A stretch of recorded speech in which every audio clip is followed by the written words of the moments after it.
Good morning, dear students. Today's class is about marine pollution. നമ്മുടെ കഴിഞ്ഞ ക്ലാസ്സുകളിലായിട്ട് കുറച്ച് pollutions ആണ് പറഞ്ഞുകൊണ്ടിരുന്നത്. എയർ പൊല്യൂഷൻ, വാട്ടർ പൊല്യൂഷൻ എന്നുള്ള കുറച്ച് കാര്യങ്ങൾ. നമുക്ക് മറൈൻ പൊല്യൂഷൻ, നോയിസ് പൊല്യൂഷനും ഒക്കെയാണ് എടുക്കാനുള്ളത്. ഓക്കെ, അപ്പോൾ മറൈൻ പൊല്യൂഷൻ എന്ന് പറഞ്ഞു കഴിഞ്ഞാൽ ആക്ച്വലി നമ്മളുടെ എന്താ പറയുക, വേൾഡിൻ്റെ ഓഷ്യൻ പൊല്യൂഷനാണ് മറൈൻ പൊല്യൂഷൻ എന്ന് പറയുന്നത്. സമുദ്രങ്ങളുടെ അല്ലേ, അത് പൊല്യൂട്ടഡ് ആവാം. മറൈൻസ് ഒക്കെ പൊല്യൂട്ടഡ് ആവുന്നതിനെയാണ് മറൈൻ പൊല്യൂഷൻ എന്ന് പറയുന്നത്. ഒരുപാട് റീസൺസ് ഉണ്ട് മറൈൻ പൊല്യൂഷന്. ഓക്കെ, അപ്പം നമുക്ക് മറൈൻ പൊല്യൂഷൻ എന്താണ്, അതിൻ്റെ കാരണങ്ങൾ എന്തൊക്കെയാണ് എന്നുള്ളതൊക്കെ ഒന്ന് നോക്കാം. ഫസ്റ്റ്ലി ഞാൻ പറഞ്ഞു, മറൈൻ പൊല്യൂഷൻ എന്ന് പറഞ്ഞു കഴിഞ്ഞാൽ വേൾഡിലുള്ള ഓഷ്യൻ്റെ പൊല്യൂഷനാണ് മറൈൻ പൊല്യൂഷൻ എന്ന് പറയുന്നത്. ഓക്കെ, നമ്മൾ ഒരുപാട് ഓഷ്യൻസ് ഉണ്ട് അല്ലേ, അപ്പം ആ ഓഷ്യൻസിന്റെ പൊല്യൂഷനാണ് മറൈൻ പൊല്യൂഷൻ എന്ന് പറയുന്നത്. ഓക്കെ, ഇനി causes of marine pollution, mainly 2 causes ആണ് മറൈൻ പൊല്യൂഷൻ ഉള്ളത്. ഒന്ന് മറൈൻ ഓയിൽ പൊല്യൂഷൻ, പിന്നെ other sources from land. Okay, ഈ മറൈൻ ഓയിൽ പൊല്യൂഷൻ എന്ന് പറഞ്ഞു കഴിഞ്ഞാൽ സമുദ്രങ്ങളിൽ, നിങ്ങൾക്കറിയാം നമ്മുടെ സമുദ്രങ്ങളിലൊക്കെ മെയിൻലി ഏറ്റവും കൂടുതൽ ഷിപ്പുകൾ, ബോട്ടുകൾ ഇതൊക്കെ യൂസ് ചെയ്യുന്നുണ്ട് അല്ലേ, വെഹിക്കിൾസ് ആയിട്ട്. ഓക്കെ, അപ്പം ഓയിൽ പൊല്യൂഷൻ എന്ന് പറഞ്ഞു കഴിഞ്ഞാൽ ഇതുപോലുള്ള ഷിപ്പ് ആക്സിഡൻസ്, അങ്ങനെ ഷിപ്പ് ആക്സിഡൻസ് ഒക്കെ ഉണ്ടാകുന്ന സമയത്ത് ഒരു ഷിപ്പിലൊക്കെ നിങ്ങൾ ആലോചിക്കണം, ഒരുപാട് വലിയ ഷിപ്പിലൊക്കെ ടൺ കണക്കിന് ക്രൂഡ് ഓയിലാണ് ഉണ്ടാവുക. ഓക്കെ, ഓയിൽ, അപ്പോൾ അവർ ഇന്ധനമായിട്ട് ഓയിലാണ് യൂസ് ചെയ്യുന്നത്. സോ ഒരു ഷിപ്പ് ആക്സിഡന്റ് ഒക്കെ ആവുന്ന സമയത്ത് ഈ ടൺ കണക്കിന് ലിറ്റേഴ്സ് ഓഫ് ഓയിൽസ് ഒക്കെ ലീക്കേജ് ഉണ്ടാവുകയാണ് എവിടേക്ക്, നമ്മുടെ കടലിനോട്ട് അല്ലേ. അപ്പം അങ്ങനെ ഉണ്ടാവുന്ന സമയത്ത് ഓയിൽ ഒരിക്കലും എന്തല്ല, വാട്ടറിൽ സോലുബിൾ ആണോ? അല്ല, it is not soluble in water. So ഇത് എന്തായിട്ട് കിടക്കും, വെള്ളത്തിൻ്റെ മുകളിൽ. നിങ്ങൾ കണ്ടിട്ടുണ്ടാവും ഈ ഇതുപോലെ പെട്രോളിയം ഉൽപ്പന്നങ്ങളൊക്കെ വെള്ളത്തിലായി കഴിഞ്ഞാൽ ശരിക്കും മുകളിൽ ഇങ്ങനെ പൊങ്ങി കിടക്കും അല്ലേ, ഓയിലിൻ്റെ ലെയർ പൊങ്ങി കിടക്കും. അതൊരു പെർട്ടിക്കുലർ, അതിൽ പല കളേഴ്സൊക്കെ ആയിട്ട് നമുക്ക് ഫീൽ ചെയ്യും, ഒരു മഴവില്ലിൻ്റെ കളറൊക്കെ പോലെ ആയിട്ട് ഫീൽ ചെയ്യും. അപ്പം അങ്ങനെ ഓയിൽ വാട്ടറിൻ്റെ മുകളിലായിട്ട് എന്ത് കിടക്കും, പൊങ്ങി കിടക്കും. പക്ഷെ ഇത് ഭയങ്കര പ്രോബ്ലംസ് ഉണ്ടാക്കും ആ കടലിലുള്ള ജീവജാലങ്ങൾക്ക്. കാരണം വെള്ളവും അതുപോലെ തന്നെ പുറമേയുള്ള എയറുമായിട്ടുള്ള കോണ്ടാക്ട് നഷ്ടപ്പെടുത്തും. ഇതിന് പറയും ഓയിൽ സ്പിൽ എന്നാണ്, ഓയിൽ സ്പിൽ. ഓക്കെ, ഇങ്ങനെ മുകളിൽ ഇങ്ങനെ ഊറിക്കിടക്കും ഓയിൽ. ഓക്കെ, അതാണ് മറൈൻ ഓയിൽ പൊല്യൂഷൻ എന്ന് പറയുന്നത്. ഓക്കെ, പിന്നെ ചിലപ്പോൾ ഓയിൽ റിഫൈനറീസ് എന്നൊക്കെയുള്ള വേസ്റ്റ് പ്രോഡക്ട്സും അങ്ങനെയൊക്കെ കടലിലോട്ടൊക്കെ പുറന്തള്ളുക. പിന്നെ ചില ഓയിൽ റിലേറ്റഡ് ആയിട്ടുള്ള ഇൻഡസ്ട്രീസ് എന്നൊക്കെയുള്ള വേസ്റ്റ് കടലിലോട്ട്, അങ്ങനെ അതൊക്കെ എന്താണ് മറൈൻ ഓയിൽ പൊല്യൂഷനകത്ത് വരുന്നത്. മെയിൻലി ഈ ഷിപ്പ് ആക്സിഡൻസും ഷിപ്പ് റിലേറ്റഡ് ആയിട്ടുള്ള ലീക്കേജ് കാര്യങ്ങൾ, നമ്മുടെ എന്താ പറയുക, ഓയിൽ ടാങ്കിനൊക്കെ ലീക്കേജ് ഒക്കെ ഉണ്ടാവുക, അതൊക്കെയാണ് മറൈൻ ഓയിൽ പൊല്യൂഷന് കാരണം. ഇനി അതർ സോഴ്സസ് ഫ്രം ലാൻഡ് എന്ന് പറഞ്ഞു കഴിഞ്ഞാൽ ഒരുപാടുണ്ട്. നമ്മൾ എക്സാമ്പിളായിട്ട് നമ്മൾ ലിറ്റേഴ്സ്, ഗാബേജസ്, ഹൗസ് ഹോൾഡ് സീവേജസ്, ഇങ്ങനെയുള്ള കുറേ കാര്യങ്ങൾ നമ്മളത് കടലിലോട്ട് പുറന്തള്ളുക. ഓക്കെ, ലിറ്റേഴ്സ് എന്ന് പറഞ്ഞു കഴിഞ്ഞാൽ ചപ്പുചവറുകളൊക്കെ. ഓക്കെ, പിന്നെ നമ്മളെന്താ പറയുക, ഡൊമസ്റ്റിക് ആയിട്ടുള്ള വേസ്റ്റ്, അതുപോലെ ഇൻഡസ്ട്രിയൽ വേസ്റ്റ്, ഇതൊക്കെ കടലിലോട്ട് പുറന്തള്ളുന്ന സാഹചര്യങ്ങളുണ്ട്. എന്ന് വെച്ചാൽ എല്ലാ ഏരിയയിലും ഉണ്ടെന്ന് പറയില്ല.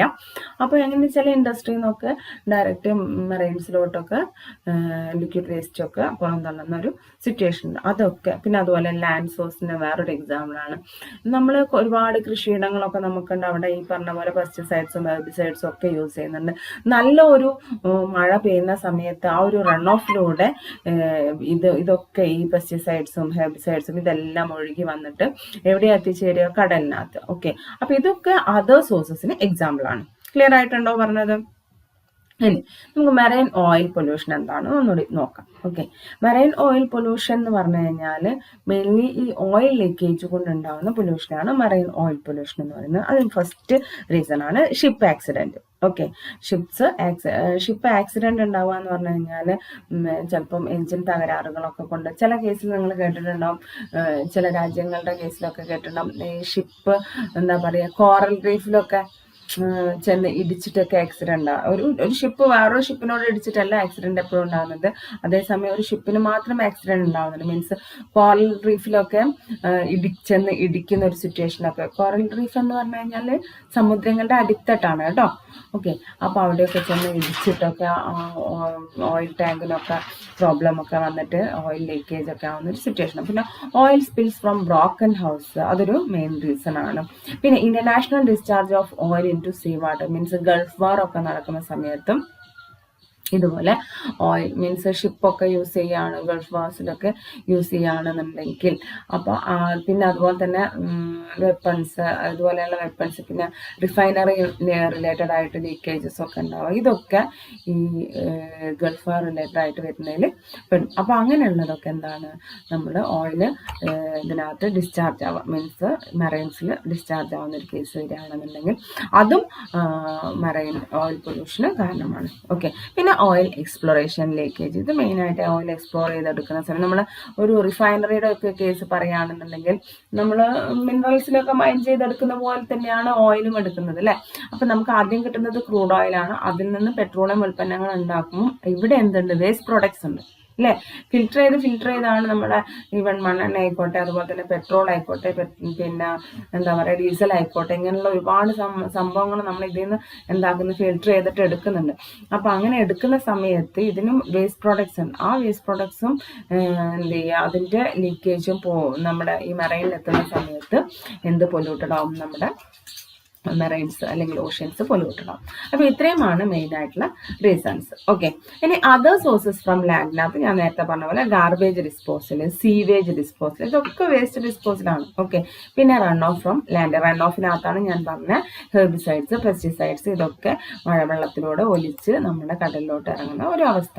ഓക്കെ, ഇനി effects of marine pollution, marine polluted ആയി കഴിഞ്ഞാൽ അത് എന്തിനെല്ലാം എഫക്ട് ചെയ്യുമെന്ന് നോക്കാം. Okay, once the oil is spilled, it is very difficult to remove it completely. They cause the following. നിങ്ങൾ ഒരു കാര്യം മനസ്സിലാക്കാം, ഈ ഓയിൽ സ്പിൽസ് ഉണ്ടായിക്കഴിഞ്ഞാൽ, ഓയിൽ സ്പിൽ എന്ന് പറഞ്ഞു കഴിഞ്ഞാൽ നമ്മുടെ എന്താ പറയുക, ഈ വെള്ളത്തിനകത്ത് ഓയിൽ ലീക്കേജ് ഉണ്ടാക്കി കഴിഞ്ഞാൽ അത് കംപ്ലീറ്റ് ആയിട്ട് റിമൂവ് ചെയ്യാന്ന് പറഞ്ഞു കഴിഞ്ഞാൽ ഭയങ്കര ബുദ്ധിമുട്ടുള്ള പ്രോസസ്സാണ്. നമ്മുടെ ഇന്ത്യ മഹാരാജ്യത്തിൽ എടുത്ത് പറയുകയാണെന്നുണ്ടെങ്കിൽ, ഇന്ത്യയുടെ കേസിൽ പറയുകയാണെന്നുണ്ടെങ്കിൽ നമ്മൾ അത് അത്രയും അങ്ങനെ ഒരു ഓയിൽ സ്പിൽസിനെയൊക്കെ റിമൂവ് ചെയ്യാന്ന് പറഞ്ഞാൽ അത്ര കോസ്റ്റ് എഫക്റ്റീവ് ആയിട്ടുള്ളൊരു പ്രോസസ്സാണ്. അതൊന്നും നമ്മുടെ രാജ്യം വരെ ചെയ്തിട്ടുമില്ല. പക്ഷേ പുറം രാജ്യങ്ങളൊക്കെ എങ്ങനെ ഷിപ്പ് ആക്സിഡൻസും അങ്ങനെ ഓരോന്നൊക്കെ ഉണ്ടായി കഴിഞ്ഞു കഴിഞ്ഞാലും അവരുടെ ഓഷ്യനെ കുറച്ചുകൂടി നല്ല രീതിയിൽ കീപ്പ് ചെയ്യുന്ന രീതിയിലും എന്ത് ചെയ്യുന്നുണ്ട്, ഇങ്ങനെ ഫിൽട്രേഷന് വേണ്ടിയിട്ടൊക്കെ ഉള്ള കാര്യങ്ങളൊക്കെ ചെയ്യുന്നുണ്ട്. ഓക്കെ, അപ്പം നമ്മൾ അത്രത്തോളം എന്താ പറയുക എക്കണോമിക് അല്ല ആ ഒരു കാര്യം ചെയ്യാൻ വേണ്ടി മാത്രം. ഓക്കെ, ഇനി ഇതുകൊണ്ടുള്ള കുറേ കാര്യങ്ങളാണ് പറഞ്ഞത്. Kills large number of fishes, ശരിയാണ്. കാരണം ഒരു ഓയിൽ സ്പിൽ ഇങ്ങനെ ഇതിൻ്റെ മുകളിൽ കിടന്ന്, മീൻസ് വെള്ളത്തിൻ്റെ മുകളിൽ ഇങ്ങനെ ഓയിലിട്ട് മൂടി കിടന്നു കഴിഞ്ഞാൽ ആ ഒരു വെള്ളവും പുറത്തുള്ള എയറുമായിട്ടുള്ള കോണ്ടാക്റ്റ് നഷ്ടപ്പെടുകയും ഓക്സിജൻ്റെ ഒരു പ്രവാഹം, ഈ ഒരു വെള്ളത്തിലോട്ടുള്ള പ്രവാഹം നഷ്ടപ്പെടുകയും, സോ അതുകൊണ്ട് ഒരുപാട് ഫിഷസ് മാത്രമല്ല നമ്മുടെ വെള്ളത്തിലുണ്ടാവുന്ന സീ ആനിമൽസ് ഉണ്ട്, അതൊക്കെ ചത്തൊടുങ്ങുന്നതിന് കാരണമാവും. പിന്നെ അടുത്തത് എഫക്ട്സ് സീ ബേർഡ്സ്. ഈ നിങ്ങൾക്കറിയാം ഒരുപാട് ബേർഡ്സ് ഉണ്ട്, പല തരത്തിലുള്ള ബേർഡ്സ് ഉണ്ട് കടലുമായി ബന്ധപ്പെട്ട് കിടക്കുന്ന അല്ലേ. അപ്പം അങ്ങനെയുള്ള സീ ബേർഡ്സിന് എന്ത് ചെയ്യും, ഇത് എഫക്റ്റ് ചെയ്യും. കാരണം ഈ ഓയിൽ സ്പിൽസ് ഉള്ള വെള്ളത്തിനകത്ത് ഈ സീ ബേർഡ്സ് അതേ വെള്ളം തന്നെയാണ് ഡ്രിങ്ക് ചെയ്യുന്നതും എല്ലാം. ഈ ഫിഷസ് ആയിക്കോട്ടെ എല്ലാം അതേ വാട്ടർ തന്നെയാണ് ഡ്രിങ്ക് ചെയ്യുന്നതും, ഈവൻ സ്വിമ്മിങ് ആയിക്കോട്ടെ ഇതെല്ലാത്തിലും അത് തന്നെയാണ് യൂസ് ചെയ്യുന്നത്. അപ്പോൾ അങ്ങനെയുള്ള കാര്യങ്ങളൊക്കെ ചെയ്യുന്ന സമയത്ത് അത് സീ ബേർഡ്സിനെയും കൂടുതലായിട്ട് എഫക്റ്റ് ചെയ്യും. It effects the sea weeds and sea animal. Sea weeds means ചെറിയ ചെറിയ ചെടികളും ഈ കടലിന് അടിത്തട്ടിൽ നോക്കിക്കഴിഞ്ഞു കഴിഞ്ഞാൽ നിങ്ങൾക്ക് കാണാൻ പറ്റും ചില പിക്ചേഴ്സിനകത്തൊക്കെ മുത്തുച്ചിപ്പികളും പവിഴപ്പുറ്റുകളും അതോടൊപ്പം തന്നെ ചെറിയ ചെറിയ ചെടികളൊക്കെ കാണാൻ പറ്റും. അതൊക്കെ കടലിനടുത്തട്ടിൽ കണ്ടുവരുന്ന ചെറിയ ചെറിയ ചെടികളാണ്, ചെറിയ പ്ലാന്റ്സ് ആണ്. അതിനെയും അതുപോലെ തന്നെ കടലിലുള്ള സീ ആനിമൽസ്, മറ്റെന്താ പറയുക കുഞ്ഞു കുഞ്ഞു ആമകളെ പോലെയുള്ള ജീവികൾ അല്ലേ, വണ്ടുകളെ പോലെയുള്ള ജീവികൾ, പിന്നെ ഈ നമ്മളെന്താ പറയുക, എനിക്ക് അതിനെന്താ പറയാന്നറിയില്ല, ഈ എന്താ പറയുക ഒച്ചൊക്കെ പോലത്തെ സാധനം ഇല്ലേ, മീൻസ് ഷെല്ലിനുള്ളിൽ ജീവിക്കുന്ന ഒരുപാട് തരം ജീവികളുണ്ട് കടലിനുള്ളിലൊക്കെ. അപ്പൊ അങ്ങനെയുള്ളത്, പിന്നെ നീർനായൊക്കെ പോലെയുള്ള അങ്ങനെയുള്ള കുറേ സംഭവങ്ങളുണ്ട്. അപ്പൊ അതിനെയൊക്കെ എന്ത് ചെയ്യും, എഫക്റ്റ് ചെയ്യും. ഓക്കെ, ഈ മഞ്ഞ് കൂടുതലുള്ള സ്ഥലത്തൊക്കെ കാണുന്നതാണ് നീർനായൊക്കെ. പക്ഷെ അതുപോലെയുള്ള ഒരു ജീവിയുണ്ട് കടലിനകത്ത്, അതിനെന്താ പേരെന്ന് എനിക്ക് കറക്റ്റായിട്ട് ഓർമ്മയില്ല. അപ്പൊ അങ്ങനെയുള്ള ജീവികളൊക്കെ കൂടുതലായിട്ട് എഫക്റ്റ് ചെയ്യും. ഇനി മെയിനായിട്ടുള്ളതാണ് oiled seashores cannot use for recreation and enjoyment by the public. നിങ്ങൾ നോക്കൂ, ഇങ്ങനെ ഓയിൽ സ്പിൽസ് ഉണ്ടായി കഴിഞ്ഞാൽ സീഷോറിലോട്ട് ഈ വെള്ളമല്ലേ അടിച്ചു കയറുന്നത്. സോ കരയിലും എന്തുണ്ടാവും, ഇതുപോലെ ഓയിലായിട്ട് കണ്ടാമിനേറ്റഡ് ആവും ആ ഒരു സീഷോർ. പിന്നെ അത് മാത്രമല്ല വേസ്റ്റ് പ്രോഡക്ട്സ്, നമ്മൾ നേരത്തെ പറഞ്ഞ ഗാർബേജസും ലിറ്റേഴ്സും, മീൻസ് ചപ്പ് ചവറുകൾ, കുപ്പി, പാട്ട, പ്ലാസ്റ്റിക് അങ്ങനെയുള്ള കുറേ സാധനങ്ങളൊക്കെ കടലിലുണ്ടെന്നുണ്ടെങ്കിൽ ഇതും തിരമാലകളുടെ കൂടെ വന്നടിഞ്ഞ് ഷോറിലൊക്കെ ഉണ്ടായിട്ട് നിങ്ങൾക്ക് കാണാൻ പറ്റും ഫിഗറിനകത്ത് ഈ പറഞ്ഞ സാധനങ്ങളൊക്കെയാണ്. ഇതാണ് ഞാൻ നേരത്തെ പറഞ്ഞ നീർനായൊക്കെ പോലുള്ള സംഭവം. നോക്കൂ, ഈ വലക്കഷ്ണങ്ങളും അങ്ങനെയുള്ള സംഭവങ്ങളൊക്കെ മണ്ണിൽ നമ്മൾ നെറ്റൊക്കെ എന്താ പറയുക, മീൻ പിടിക്കുന്ന ആളുകളൊക്കെ തന്നെ നെറ്റുകളൊക്കെ ചീത്തയായാൽ അത് കടലിലൊക്കെ തന്നെ ഉപേക്ഷിച്ച് കഴിഞ്ഞാൽ അതിനകത്ത് കുരുങ്ങി നിൽക്കുന്ന ഒരു അവസ്ഥ. അതിനകത്ത് കുരുങ്ങിയിട്ട് ഒരുപാട് ജീവജാലങ്ങൾക്ക് അതിൻ്റെ ജീവൻ നഷ്ടപ്പെടും. ഇനി ഷിപ്പ് ആക്സിഡന്റിന്റെ ഒരു ഫിഗറാണിത്. പിന്നെ ഞാൻ പറഞ്ഞില്ലേ നേരത്തെ സീഷോഴ്സ് നമ്മൾ ഉപയോഗശൂന്യമാക്കും. നോക്കൂ, ഈ കടൽ തീരം നന്നായിട്ട് ഇതുപോലെ എന്താ പറയാ ടൂറിസം പർപ്പസിനൊക്കെ വേണ്ടി യൂസ് ചെയ്യുന്ന തീരമാണ്. ഇപ്പൊ ഇതിന്റെ ഒരു അവസ്ഥ നിങ്ങൾ നോക്കൂ. പിന്നെ ഓയിൽ സ്പിൽ ക്ലീനിങ് ആണ് ഇത് നമ്മുടെ കേസിൽ ഇത് അഫോർഡബിൾ അല്ല. നോക്കൂ, അങ്ങനത്തെ കുറച്ച് കാര്യങ്ങളാണ് ഇതിനകത്ത്. ഇനി ഇതാ ഞാൻ നേരത്തെ പറഞ്ഞില്ലേ കടലിന് അടിത്തട്ടില് നോക്കൂ, ഒരുപാട് ഗാർബേജസ്, ലിറ്റേഴ്സ്, കുപ്പിയും, പാട്ട്, പ്ലാസ്റ്റിക് അങ്ങനെയുള്ള ഒരുപാട് സാധനങ്ങൾ ഇതിനകത്ത് നിങ്ങൾക്ക് കാണാൻ പറ്റും. നോക്കൂ, ഇതേപോലെ ആൽഗേസും വീഡ്സും ഒക്കെ. ഇത് നമ്മുടെ വേസ്റ്റ് വാട്ടറിനകത്ത് ഇങ്ങനെ ഒരുപാട് ആൽഗേസ് ഒക്കെ ഉണ്ടാവാൻ ചാൻസ് ഉണ്ട്. അപ്പം നമ്മുടെ വെള്ളം പോലും കാണാത്തൊരു അവസ്ഥയിലോട്ട് മാറും.